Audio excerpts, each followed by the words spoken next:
Minimum wage earners in Metro Manila may expect at least 20 pesos pay increase next month, according to the Department of Labor and Employment. But a labor group says this amount is not enough. John Nano tells us why. The National Wages and Productivity Commission is expected to finalize in October the amount of wage increase that workers in the National Capital Region will get. Labor Secretary Silvestre Bello III assures that the wage hike for minimum wage earners in NCR will not be lower than 20 pesos.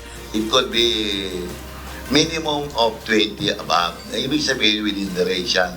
But for the labor group Associated Labor Unions Trade Congress of the Philippines, a 20 peso increase is not enough. According to Alan Tanhusay, the group spokesperson, they will appeal to the wage board if the 20 peso increase pushes through. ALU TUCP calls for a 320 peso increase in the minimum wage of Metro Manila workers. Kung hindi nga bababa sa 20 pesos, sa tingin namin ito ay demeaning o insensitive para sa mga manggagawa na tumulong para umunlad ang ating ekonomiya. Dapat i-reconsider ng wage board yan. But DOLE says they need to consider all aspects that could impact other sectors of the government before they implement a wage increase. You have to balance the interest of management and also especially labor. Hindi ka lang pwede magbigay ng ganyang kalaki na maaari makakabuti sa manggagawa for a while. Kasi okay, tataas sila pero kung mag-close yung business, di mawawalan din ang trabaho. DOLE expects a final decision on the wage increase on the third week of October. For a minimum wage earner like Vic Arañez, a 20 peso increase would never be enough for his family of 6. He wishes it to be higher. Sana mas higit pa ron kasi mababa talaga, di pa rin kapos pa rin. Kaya lang pinagkakasya lang namin minsan sa isang araw, halos 2 beses na kumain, so sobrang tipid. Kasi yun na nga, ang daming gastusin. John Nano, UNTV News and Rescue, Manila. Supermarket owners have expressed willingness to help in the government's initiative to distribute and sell the subsidized rice from the National Food Authority in supermarkets. However, some members of the Philippine Supermarkets Association are finding it difficult to secure permits. Monokson tells us why. The Philippine Amalgamated Supermarkets Association has signed a memorandum of agreement with the National Food Authority and the Department of Trade and Industry last week to allow the distribution and selling of the subsidized rice in supermarkets. Under the signed MOA, supermarkets will sell the NFA rice at 27 pesos per kilogram, packed in 2 kilogram packs. But according to Stephen Kua, the president of Pag-asa, some members are finding it hard to secure permits to sell the subsidized staple. Kua says the NFA is requiring him to pay around 115,000 pesos for a license to become an authorized NFA rice dealer.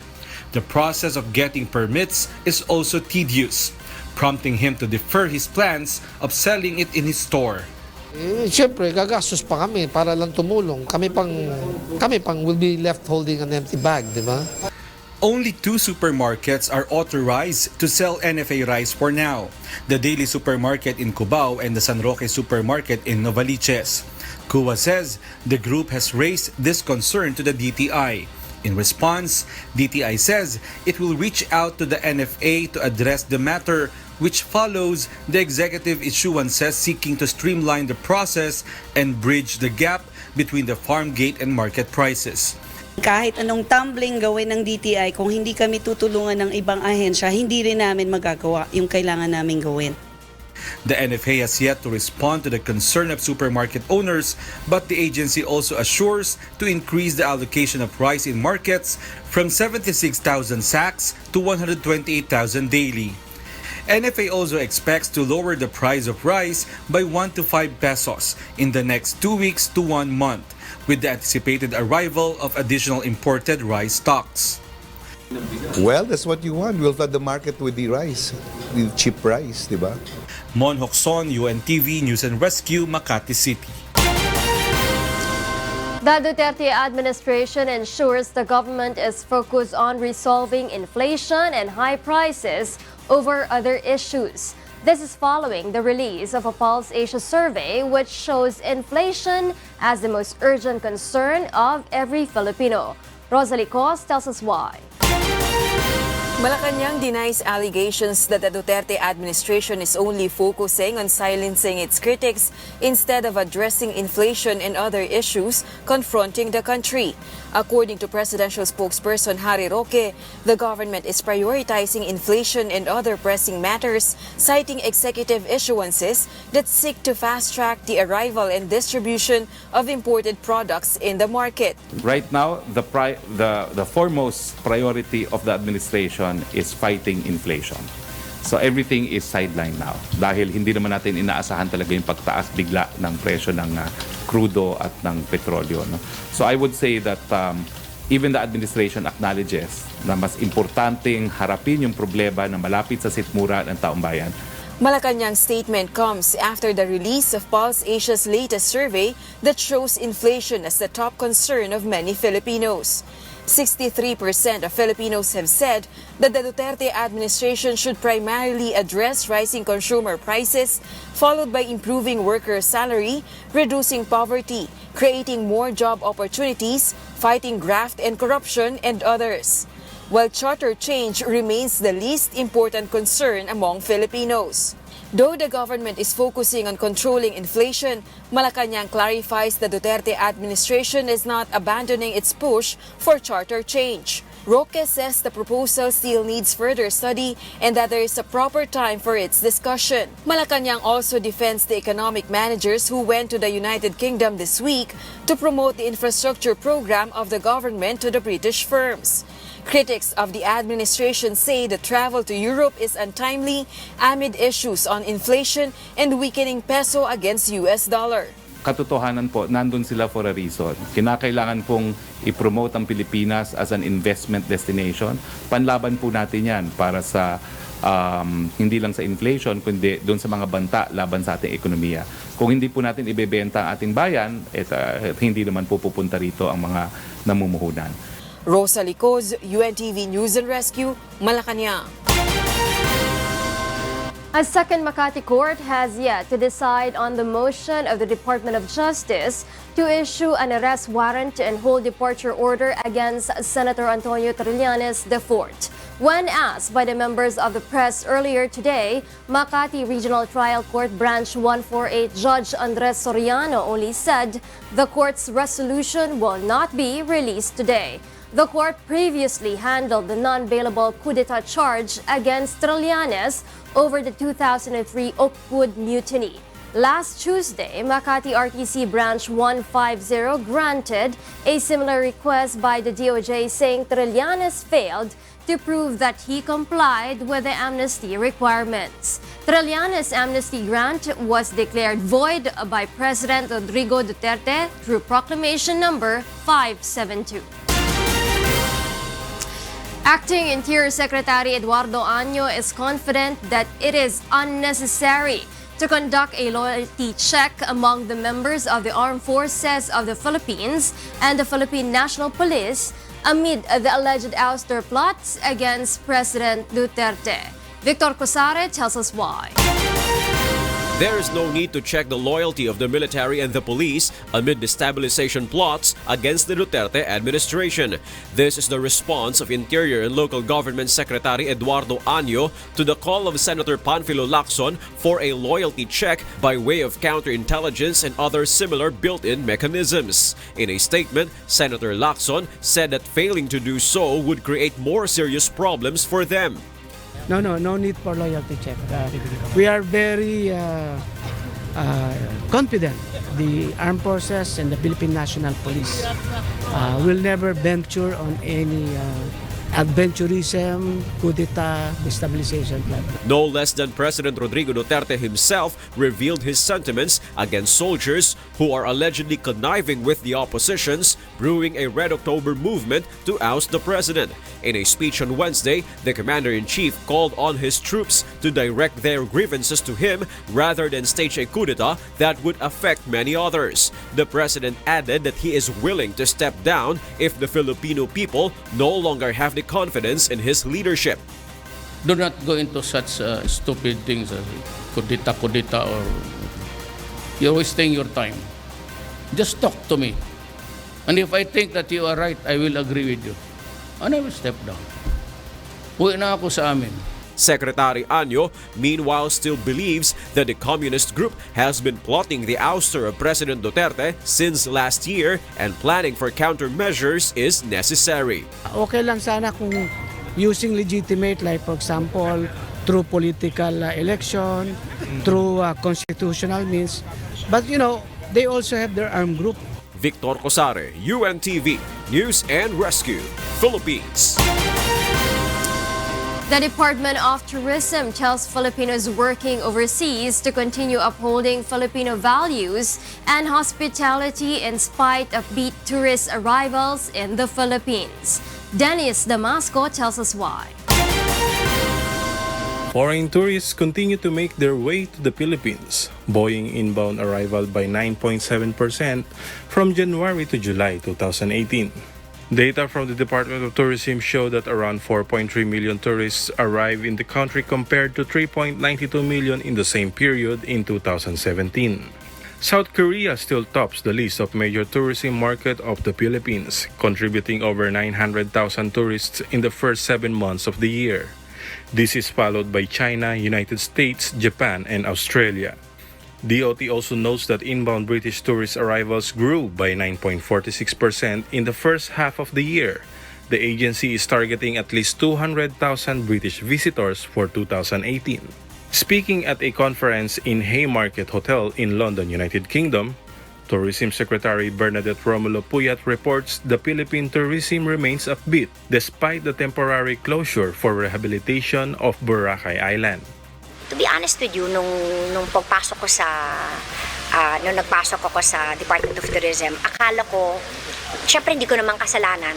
Akala ko babagsak yung tourism arrivals kasi syempre Boracay is one of the places that people go to. And yet nag-increase not only in the EU but all over tourist arrivals. With the current pace, DOT is optimistic it will reach or even surpass its target of 7.4 million tourist arrivals for 2018. The tourism chief also believes that Filipinos working overseas who continue to uphold the cherished values and hospitality of Filipinos contribute to the increasing rate. Kaya tingin ko mataas ang ating tourist arrivals kasi nakikita nila kung ano yung ugali ng mga Pinoy dito. Very hospitable. Hindi ka pupunta sa bansa ng kung alam mo masasama yung ugali. Secretary Puyat and the economic managers of the Duterte administration visited the United Kingdom on Sunday to meet with British firms on the infrastructure development of the Philippines. Dennis Damasco, UNTV News and Rescue, London, United Kingdom. The Department of Foreign Affairs announces that beginning October 1, applicants who paid 950 pesos processing fee can collect their passports at the DFA consular offices in Metro Manila within 12 working days, while those who paid 1,200 peso processing fee may pick up their passports within 6 to 7 days. Applicants outside Metro Manila may collect their passports after 12 working days instead of the previous 20 days. Those who avail the expedited processing may get their passports after 7 working days instead of 10.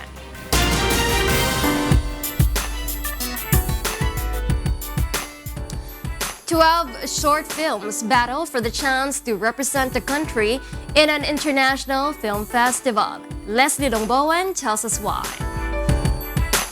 Filipino filmmakers were game for a challenge to tell stories in no more than 10 minutes in last night's Short and Sweet Film Festival in Manila.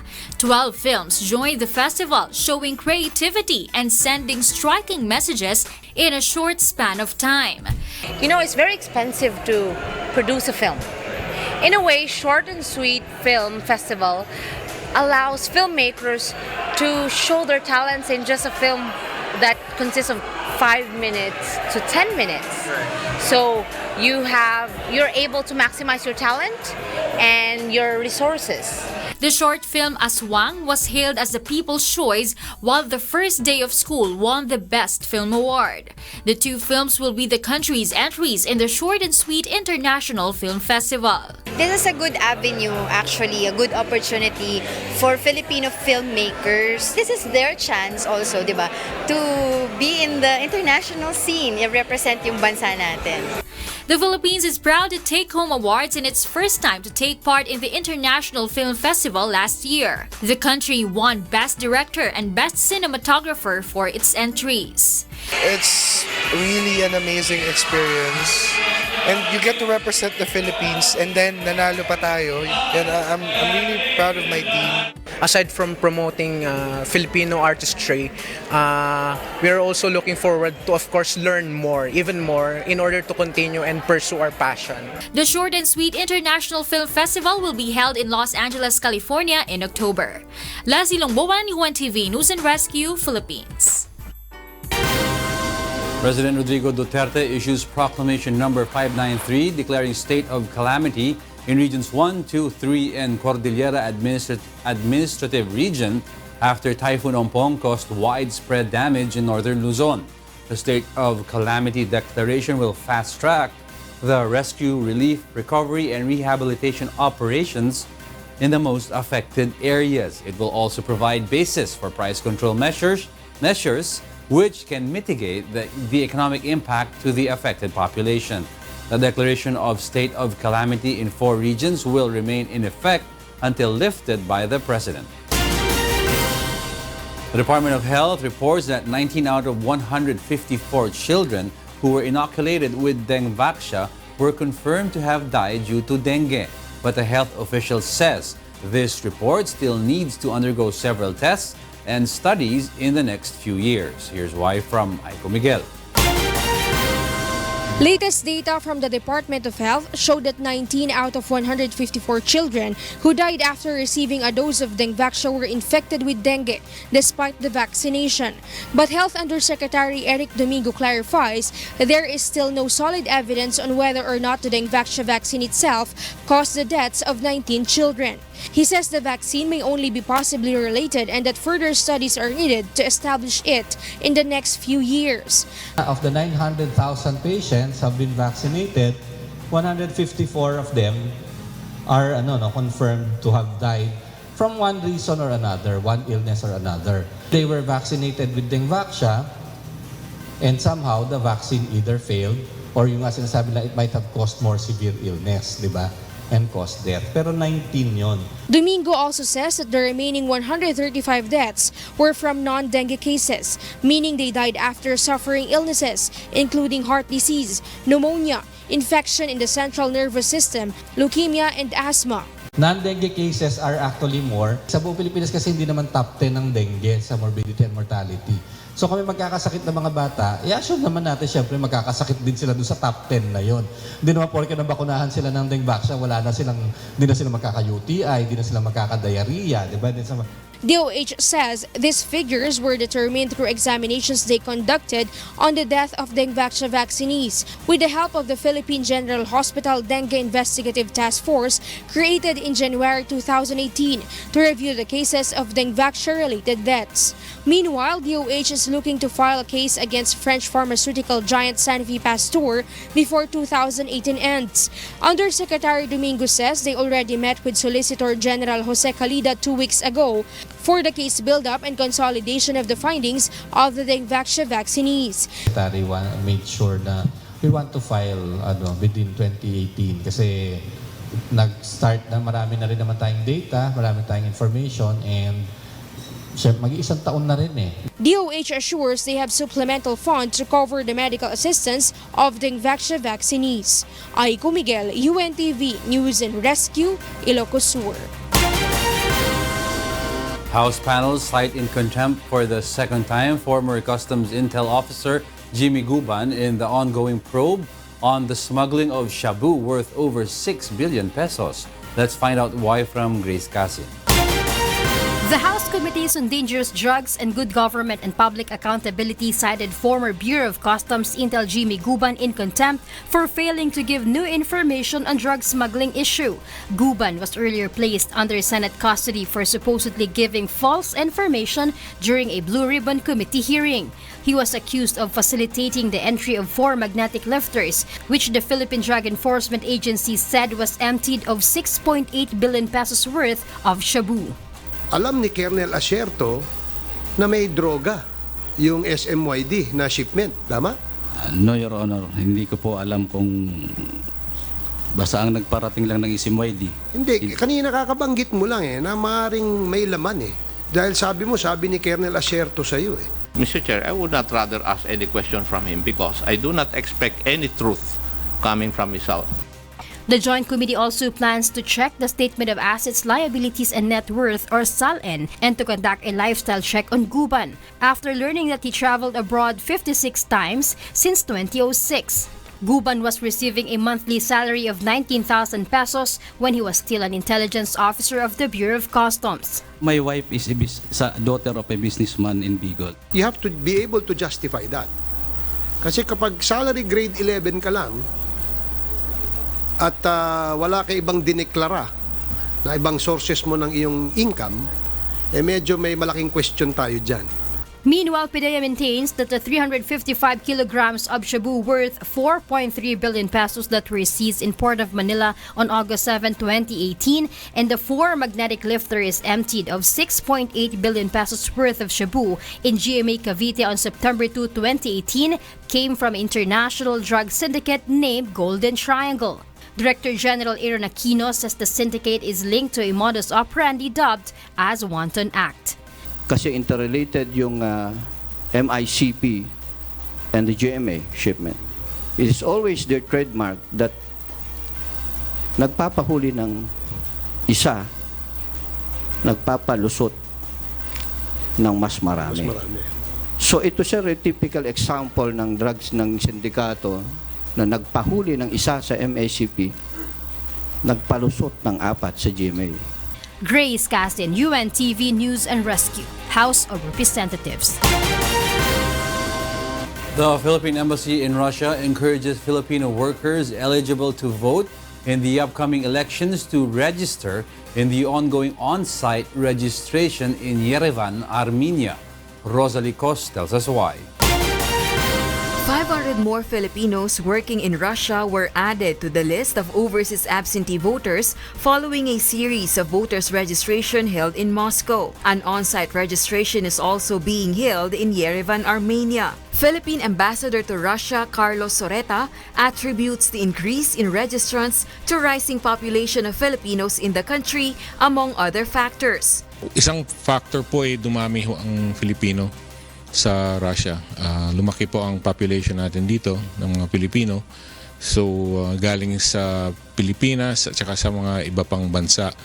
Tapos ang tingin ko rin, nakikita ko ang mga Pilipino talagang gustong mag-participate sa ating political process. Among those who registered are Erlyn de Venegracia, who just started working in Russia, and Jeanette Durante, who was unable to practice her right to suffrage in the past election. Ito ay mahalaga para mapalitan na yung mga nakaupo sa pwesto na walang ginagawa. Na-realize ko po na mahalaga po pala yung boto ko at mas makakapili po ako ng tamang kandidato para po sa ating bayan. The Philippine Embassy also reports that in 2016, nearly 3,000 OFW voters registered in Russia with 37% or 1,078 voters turnout. Base sa estimates ng Embassy, ang dami ng OFW sa Russia tinataya natin nasa mga 8,000 na po. 80 to 85% ang babae sa mga OFW natin. Embassy officials also underscore the importance of the privilege to participate in the political process. Ang ating bayan ay isang demokratikong bayan na ang power po ng ating mga leaders ay nanggagaling sa mga mamamayan po natin. So napaka-importante po na sumali po tayo sa pagpili sa mga taong magde-decide at magli-lead po sa atin into the future po. Filipino voters in Russia only have until Sunday, September 30 from 12 to 4 in the afternoon to register for the 2019 midterm elections. Rosa Licoz, UNTV News and Rescue. Taiwan's lawmakers will vote next month on the economic immigration bill, which seeks to allow citizenship to students and skilled workers from Southeast Asia. This is the government's measure to address the so-called severe brain drain of homegrown talents to Beijing. The bill is also expected to help Taiwan cope up with its shrinking manpower. Once approved, the opportunity will be open to professionals of Thailand, Malaysia, Philippines, Indonesia, Myanmar, and other members of the Association of Southeast Asian Nations. Specifically skilled professionals would be eligible for permanent residency after working in Taiwan for 3 years. 5 years working experience, meanwhile, will be required from foreign professionals and 7 years working experience for mid-level technicians or skilled workers.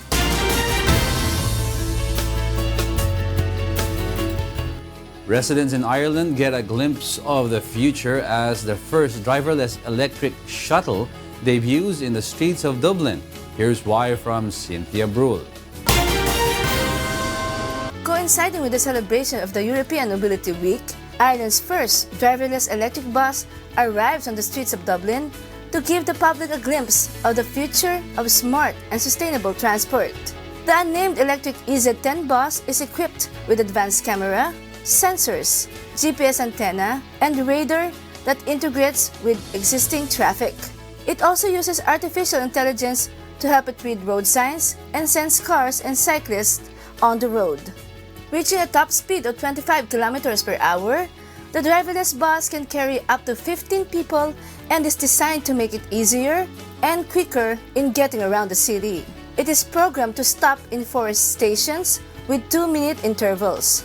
The Dublin City Council says the electric bus is part of the city's Smart Docklands projects. It will be trialed along a 1-kilometer route in the Docklands from the Convention Center to 3 Arena. And it's got all sorts of smart technologies built in to make sure it's safe.